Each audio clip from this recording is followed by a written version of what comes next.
Once upon a time, I denied my own humanity in a valiant attempt to become a superior species.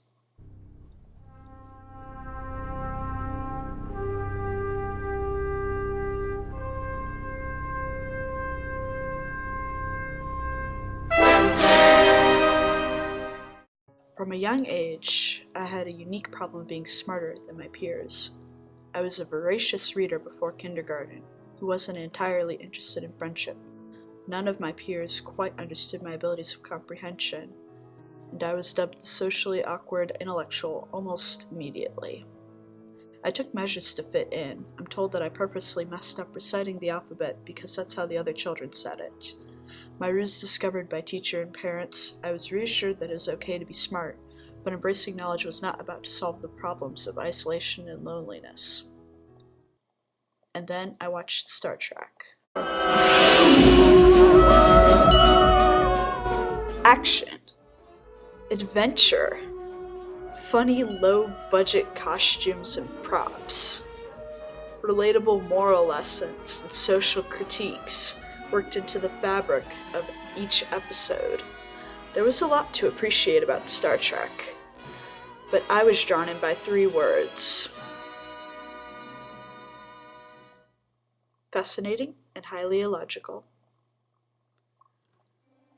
Pointy ears and dry logical humor captured my heart. Mr. Spock was an alien of intellect, devoid of ridiculous emotional reactions and attachments, and a paragon of who I saw myself as. Of everyone on the Enterprise, Mr. Spock was the only one that I felt any relationship with. Obviously, this was because I shared his species, Vulcan. Everything made much more sense when I realized I was Vulcan who had been sent to Earth as a child. I adopted this persona immediately. I inconspicuously called myself a Vulcan whenever possible, and avoided all emotions. In this way, I fought through middle school with the rest of the lowly human children, but avoided messy traps of pointless relationships and heartbreaks. I attempted to think through situations relying on logic rather than gut reactions. Isolation was now something to be embraced as a conduit for achieving logic and reason. I didn't need friends. I was a Vulcan and too different to be compatible with other children anyways. Caring was not an advantage, and sentiment was a weakness. I eschewed as much as I possibly could. But most importantly, I ignored anyone who would call me different or single me out for being intelligent. They were right. They didn't know that the real difference was my species, and to tell them that would make them think I was insane, when really they were just too dull to understand. So I concentrated on studies because that was the logical thing to do, and it paid off when I got my straight A's in 8th grade. My intelligence was a byproduct of volcanism, and anyone who thought that was a problem or something to ridicule was just jealous. In a quirky way, for me, intellect was bliss. In moments of weakness, I might have tried to be social with others. I may have accidentally felt more than I should towards boys who seemed to be almost Vulcan like me for their strong intelligence and lack of visible emotions. Moments when I trusted humans, tried to fit in with their society, or even just be noticed were dark times for me, and darker memories after my Vulcan days. By the time freshman year of high school began, I had lost most of my desire to be alien, but still maintained much of the personality that had developed during these Vulcan years. By pretending to be something I wasn't, I had found myself, my quirky, nerdy, sarcastic, crazy self. As the idea of being Vulcan vanished, pent-up emotions burst forth in strange ways, such as new crazy interests and a notion that boys might actually be kind of cool.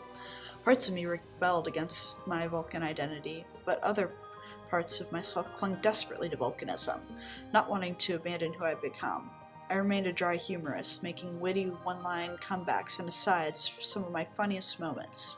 Retained a sarcastic and pessimistic attitude when it came to emotions and relationships, as well as a highly logical approach, and overall maintained a fairly reserved presence among strangers and acquaintances.